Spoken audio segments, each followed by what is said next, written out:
everyone, and welcome to another special Dead Center edition of the Cinemetropolis Radio. I'm your host, Caleb Masters. Today, we'll be talking to the director and stars of one of Dead Center's most anticipated films, Mickey Reece's Alien. You've always been a special boy, Elvis. You'll always be special. The first few years of my marriage to Elvis Presley were a whirlwind. A fever dream that ended in the destruction of my heart and soul. Elvis has been under a lot of pressure lately. Hasn't really been feeling himself. What if I just pulled that trigger and I ended it all right here? You know, sometimes I go to sleep and I start to dream about the future, and then I can't tell if it's the future or the past. Elvis. Yes, baby. I just want you to love me. I've been seeing visions. Some broad out in the sticks thinks she's got your baby in her. I owe it to that baby child to find out whether it's mine, to nurture, to grow. You ain't having no baby child out of wedlock. It's your image that we're concerned about. I don't give a damn about no image. What are you gonna tell Priscilla? Well, I'm ready. I'm ready to be a daddy. You never heard of Jailhouse Rock? No, sir. Heartbreak Hotel? No. What about Love Me Tender? Everybody knows that one. I know you, Elvis. I know when you get that look in your eye. That's natural. Conveyed through sensual black and white photography, brooding musical compositions, and wry humor, Mickey Reece's Alien is a rumination on spirituality, space, and divine existentialism inspired by the later years of Elvis and Priscilla Presley's tumultuous marriage.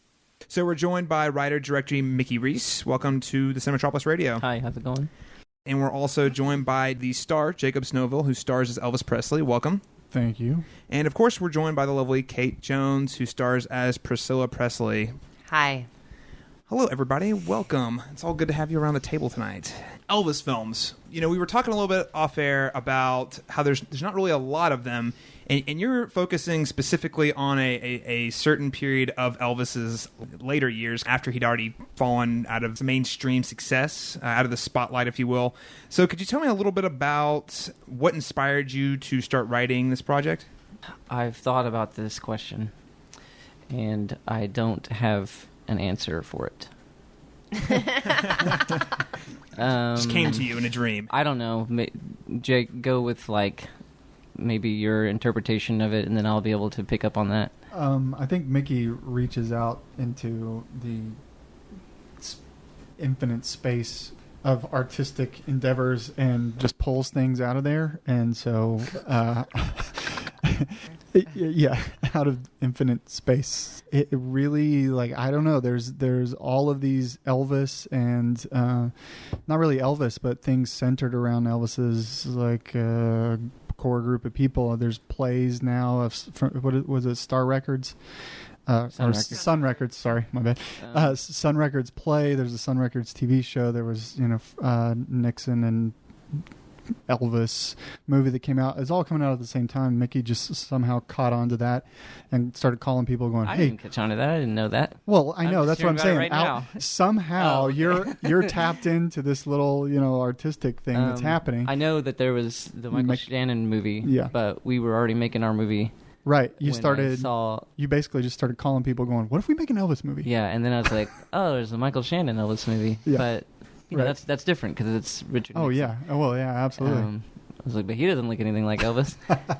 When I was a kid, my mom watched the John Carpenter's Elvis on TV, and it was like a mini-series that played multiple nights, one of those, they play an hour of it, maybe it's 3 hours long, isn't it a 3 hour? Yeah, it's 3 hours. Mm-hmm. So there's 3 different nights of it, and I remember watching it, and I always thought, that's the Elvis movie, that's Elvis, and then I remembered the image of Kurt Russell basically brooding in all black, looking like Batman.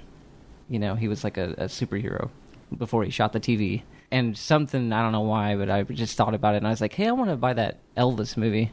And then I looked it up, and I was like, oh, it was directed by John Carpenter, and it was Kurt Russell, because I didn't remember it because I was a kid. And then you found out, no, you weren't wrong as a kid. It was actually an awesome movie. Yeah, it's really, really great. It's amazing. And I was like, we got to do something like that. And there's definitely a lot of influence from John Carpenter's Elvis. Excellent. Well, that's kind of the best kind of Elvis, I would say. John Carpenter, of course, has a really distinct, excellent aesthetic. I definitely get that vibe, especially from early Carpenter. Jacob and Kate, whenever Mickey says, all right, we're doing the Elvis movie, how did you guys approach those roles? Did you say, hey, I've got this great Elvis impression, or maybe he pitched you, oh, we're going to do a weird Elvis movie? Let's start with you, Jacob. Like, what kind of did you do to prepare for the role? First, I tried to give it to someone else. I was just, terrified, really, because, you're taking on this iconic character that everybody really has their own idea of who Elvis is and what he was like. And I had my own idea, and that was basically the 50s version of him in the, gold suit. And then I had this other idea that he was this sad, old, fat guy, just jumping around on the stage. And so I thought, well, I can't play either one of those. I'm not going to gain weight for a role again like I'd done before. So when it came down to there was no other choice, but I was going to have to play Elvis, I was like, all right. So I dug in. Yeah, we didn't have the money for the other guy. I started digging into the only Elvis, well, all of Elvis, but then I found a little pocket in the 60s that he was my age. And he was basically stuck between a dead pop star and what he would become later. And I don't know, I found some sort of kinship in that, I guess. But I started trying to get away from the impersonation because I couldn't do an impersonation of him, and I didn't want to either. I didn't want it to be a cartoon or a character. So I started listening to him talking in like radio interviews when he's tired, and he's going on about the possibility of him finding love one day in his life and having kids and settling down, and he's just sitting there talking. Beautiful recordings. Yeah, and it's very intimate. Yeah, I had to search really hard to find this stuff, and so I said, oh, that's where I can hear his real voice.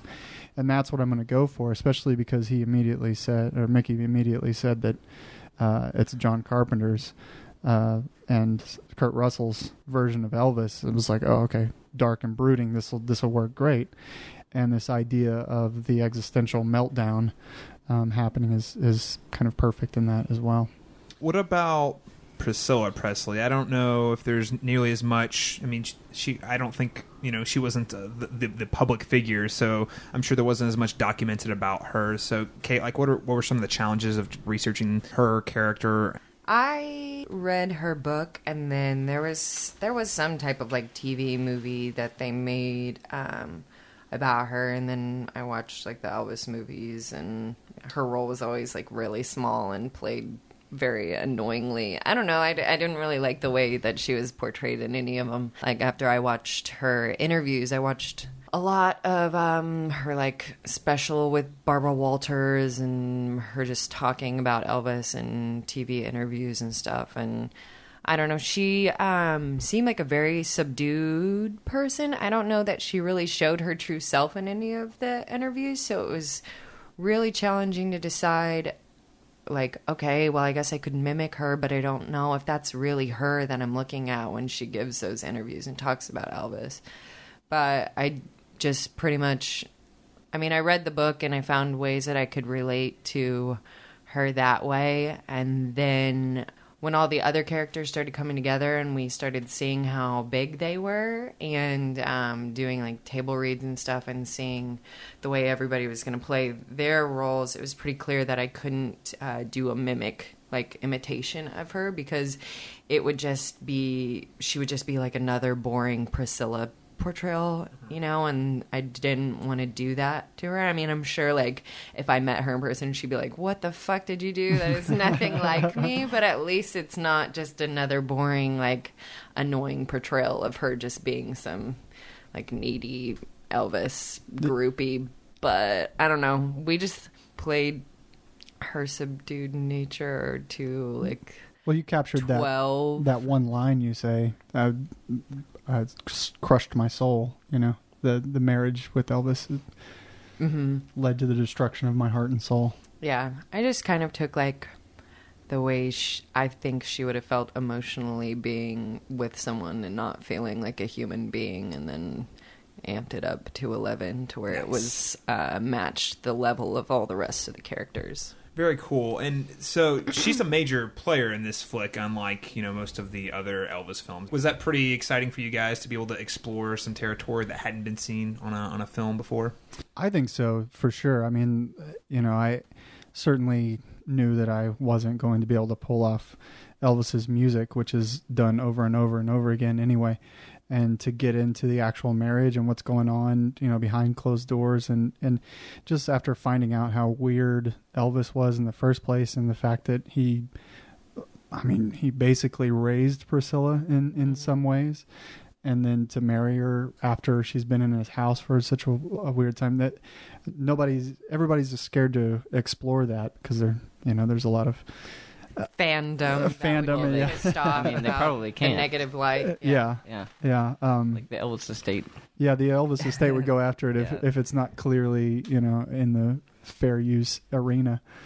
That was ultimately the reason why I felt like I could actually play Elvis, because it was something new, and because it was something that nobody has really gotten into so much. And I saw Kurt Russell, touch on it just a little bit, and the way he did it was just incredible, and I thought, I want to do that for an entire movie. The other thing that I find really interesting about this film, outside of this really unique take on Elvis, is now this is a period piece shot in Oklahoma. We don't get a whole lot of those that come through here.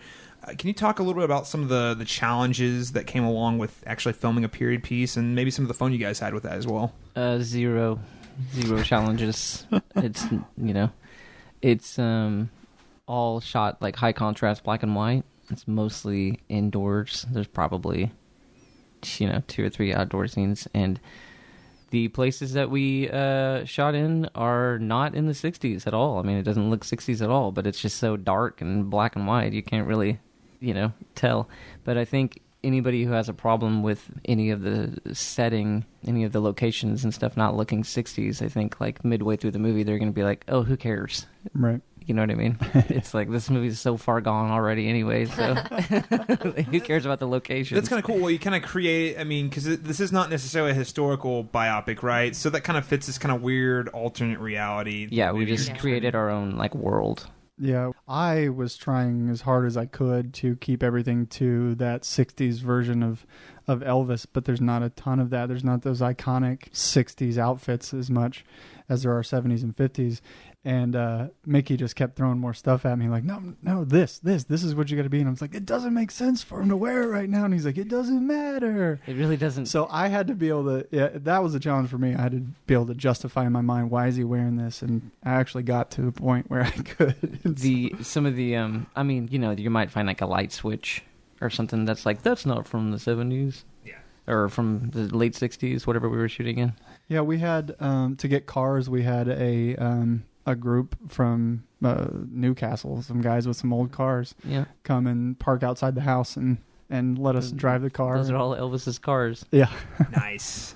That's super cool. Now, you guys shot, was this mostly shot in a single location? It was at a house, right? Was that where a majority of the film was shot at? A majority, yeah. There's other locations for sure, but yeah, the first probably 40 minutes of the movie, or no, probably not that much. 30 minutes of the movie are probably in his, Elvis's mansion. Very cool. And so, did you guys just go find like a mansion? Did you have to? I don't know. What were some of the challenges that came with that? When we did the Seed and Spark campaign, this fella Al Mertens, who's he's actually making a movie called Lord Finn right now. He's also a director around town. Anyway, super sweetheart. He said, "Hey, I might have." I was like, I don't think this Elvis movie's going to happen, man. There's no way that we're going to find a location. And he's like, I think I might have something for you. And then he went and introduced me to this doctor named Ron Suter. And dude was like, please come shoot in my house. And so we've actually, become really close with him. He's like family now. And, we just spent 3 straight nights in his house. And we still go over there and party and go to sleep over there. Yeah. Very cool. Nice. It was a familiar location that's you've actually been able to spend some more time in, which is really cool probably for you guys. I mean, seeing as I feel like the house was such an important set, right? I know specifically for Priscilla, who sounds like she spent most of her time kind of locked away in the house, right? I think all my scenes were in that. No, The the end. salon. But Priscilla really is the one who sells it, I think, for the 60s. Because her hair and True. just all the dresses and all the stuff they came up with, the makeup even, it looks like the queen of rock and roll. Yeah, we had some killer wardrobe people, and Bad Grannies just loaned us tons of awesome shit. So it was great. Mickey, you've already talked a little bit about how this is not set in actual history. At what point did you make that decision where you wanted to chase that rabbit and kind of go into your own version of history with Elvis? Well, you see, it's a common misconception because there are 3 characters in the movie that are fictional and everything, and there's one like situation, but other than that, everything, every character and everything that they say and do and all the things that happen are completely historically accurate. Maybe not say necessarily, but definitely. But we don't know what they were saying. Yeah, exactly. But But You know, all these events occurred. These events occurred. There were stories. There's actual stories that we say that happened. yeah, that's what I meant. Yeah. So did that have you guys doing a lot of, when you're writing the script, did you do a lot of research on all these events? I mean, because I'm sure that's especially something that happened so long ago. I'm sure it's very interesting research, having to track conversations from certain people and interviews and TV and radio interviews. It seems like there's a lot of digging. Did that take a lot of time, and how'd you go about that? All on YouTube. Yeah, it's all on YouTube. And we even recreated Joe Esposito's like interview with some, what was it, CBS or something, I don't know, that was on YouTube, and we recreated it with Alex. Yeah. Wait, so you actually recreated an actual interview? Yeah. Uh-huh. That's fantastic. Yeah. Yeah, I don't know why everybody thinks it's like not historically accurate. It's like Because it's completely historically accurate. Every it's- character is like straight from Elvis mythology. That's super cool. I like you're using the word mythology, isn't that? See, that's where it gets really interesting, though, because you're taking it like there's an idea of who Elvis is, right? And that's would you say that your film is more about that than the actual person, like character study of Elvis, or are you telling a story? I don't know that the two are different. I certainly went for the real Elvis. No, I mean, like you go with what people say about Elvis and Right. or what was actually happened with Elvis. Like, what's the difference? Like, what right now in 2017, Yeah, that's what are right. we gonna find? Yeah, that's really interesting, though. I think it's important, though, that the Elvis at this point, we're starting far enough away from his actual life that he has been mythologized a little bit, and so I think it's really interesting that you're telling the story of, it sounds like by all accounts, is pretty accurate. It is. Whenever you're making the film, how did you go about doing like the casting process for some of the other folks? Like maybe talk a little bit more about the other cast who aren't at the table today. I've made a few movies before this one, and I have a lot of friends that are in them and that act and stuff. So the casting process is always like, how am I going to use this guy? How am I going to use this girl? How am I going to use, whoever? Because I got to use them all because they're my family and I want to like include them, So it's more like basically how we, create the movie is, Who we want to hang out with. Yeah, who we want to hang out with. And, but I would think the only real like casting decision was Alex Sanchez. That was because Kate and Jake were already in, everybody else was already in, and then we needed someone for Elvis's manager, and we didn't have anybody that looked like the real guy. I don't know, just dawned on me one day. I was like, oh, let's use Alex Sanchez. And they were like, who? And I was like, he's like the best comedian around, man. He's hilarious. Yeah, he's great. Yeah, he's wonderful. And so I called him up. I had hosted some of the, and I judged, I guess, one, and Alex won because he was fucking hilarious. And so I thought about him for some other role, and I said, hey, I'm a director in town, and I'd like you to come out to our premiere broadcast so you can see one of my movies because I want to use you in something. And he came. And so then I just called him up one day and I said, hey, we're going to do this Elvis movie and I got this really good part for you. It's the best part of the movie, really. You know, it's like, and he was like, yeah, sure. And I was like, okay, we're probably not even going to make it, but, you know, just letting you know in case we do it. And we then, need to put your face against Joe Esposito's face so that people can see. Yeah. And then, and he was like, yeah, I'm all about it. And he was a champ, man. He showed up there was never any problem with Alex. He was great. Mm-hmm. My other question is going to be taking a totally going other side of the spectrum here. I mean, the way this film is described is like kind of being this really existential film, maybe vaguely philosophical, existential. Like, are you drawn to those themes typically in your films, or is this like a big experimental? Like you kind of wanted to dive headfirst into something a little different? Well, I mean, I certainly watch films like that, but definitely have never made anything really of that nature. But T-Rex is kind of philosophical. I forgot about T-Rex, yeah.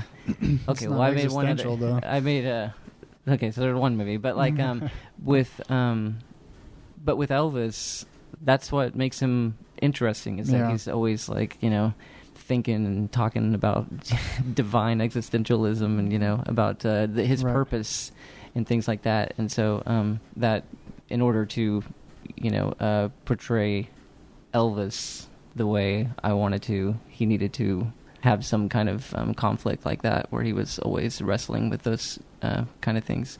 Because you can hear it in all of his interviews where he's actually trying to talk like that. And I'm drawn to that, certainly. So for me, it was like this. If it doesn't have this in it, then I don't know what I'm doing here, which is a little bit existential in and of itself. But yeah, I mean, just the more research you do on Elvis, the more you realize he's bizarre. Yeah. I read in Priscilla's book about how, like, everybody knew that he did gospel albums and that he was, you know, believed in God and all that and Bible study and stuff. But there was, like, a very interesting time where he read, like, metaphysical books and was, like, studying spiritualism and had, like, a spiritual advisor. And then, like, there was... Who was his hairdresser? Larry, his hairdresser, was his spiritual advisor. He had, like, a Bible study in, like, his basement, and it was all just, like, chicks in tight sweaters, and he was trying to, like, teach them about the Bible. Sunday school with Elvis? Yeah, exactly. Sounds like a really strange kind of out there guy. Yeah. Oh yeah. What do you feel that this Elvis film brings to the table that the others have not? The other two made-for-TV films. It's in black and white. Yes, that's all. It's completely bizarre compared to the other ones, I think. Well, I mean, there's like plenty of bizarre Elvis movies, so like Bubba Hotep. It's not that bizarre. Well, I mean, it doesn't get as bizarre as Bubba Hotep. Well, that's not really an Elvis movie necessarily, but I mean, yeah, I mean that is like everyone's precious with Elvis and Priscilla, and nobody really like goes for it except for Bubba Hotep. Okay, but our movie is nothing like Bubba Hotep. I think it's kind of far out there, like in sort of a cult classic, like kind of way. Yeah, it would be an interesting movie without it being about Elvis. That's the thing. Like, you could replace it with normal people, and I don't think it would catch as many people's attention necessarily, but it would be just as enjoyable and interesting and all of that. I disagree. Okay. Well, I think we're about out of time today, but before we go, can you let our listeners know where they can follow you or Alien online? Mickey Reece on Facebook. Just shoot me. I got Messenger and everything. And on Facebook, Fall Films ENT page, Fall Films ENT Twitter and Instagram. I mean, yep. Oh yeah, those are ways to track all the extra goings on. Yeah, or just follow Mickey Reece on YouTube. Yeah, and I'm on all the medias as Jacob Ryan Snovel and Jay Snovel. So Instagram, Twitter, and Facebook. Very cool. Thanks, Jacob. Kate, where can people find you online? I am Bodacious Joe on Instagram and Twitter. Don't add me on Facebook. Fair enough. Ladies and gentlemen, Mickey Reece, Jacob Snovel, and Kate Jones of... With a C. With a C.